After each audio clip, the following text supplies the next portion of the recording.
Night പുറത്തിറങ്ങി food കഴിക്കാൻ നിങ്ങൾക്ക് ഇഷ്ടമാണോ? എങ്കിൽ വായോ ഒരു കിടിലൻ സ്പോട്ട് പരിചയപ്പെടാം. ഇതാണ് ബിലാൽ കഫേ. ഞങ്ങൾ ഏകദേശം ഒരു 11:45 അവിടെ എത്തിയത്. എന്നിട്ട് ഫുഡിന് യാതൊരു ഷോർട്ടേജും ഉണ്ടായിരുന്നില്ല. ഫുഡ് ആവശ്യത്തിന് അവൈലബിൾ ആയിരുന്നു. കണ്ടല്ലോ, എല്ലാ ടൈപ്പ് ഐറ്റവും ഉണ്ട്. ഞങ്ങൾ പക്ഷേ ഓർഡർ ചെയ്തത് അൽഫാം മന്തി ആയിരുന്നു. പണ്ടൊക്കെ എനിക്ക് ബിരിയാണി ഭയങ്കര ഭ്രാന്തായിരുന്നു. ഇപ്പോൾ നേരെ തിരിച്ച് അത് മന്തിയോടായി ഭ്രാന്ത്. ഇപ്പം ഞാനൊരു കട്ട മന്തി ഫാനാണ്. ഇന്ന് മെയ് 9 രാഹുൽജിയുടെയും ആതിരയുടെയും വെഡ്ഡിങ് ആനിവേഴ്സറിയാണ്. അപ്പോൾ ഇന്ന് ചിലവ് അവരുടെ വകയാണ്. അപ്പോൾ ഈ ഒരു ഷോപ്പിൻ്റെ ലൊക്കേഷൻ എന്ന് പറയുന്നത് കാക്കനാട് വാഴക്കാല പടമുകൾ ജംഗ്ഷനിലായിട്ട് വരും.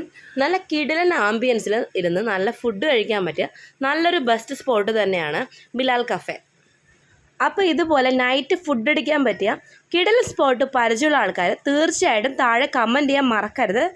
അപ്പോൾ ഓക്കെ ഗായ്സ്, ബൈ.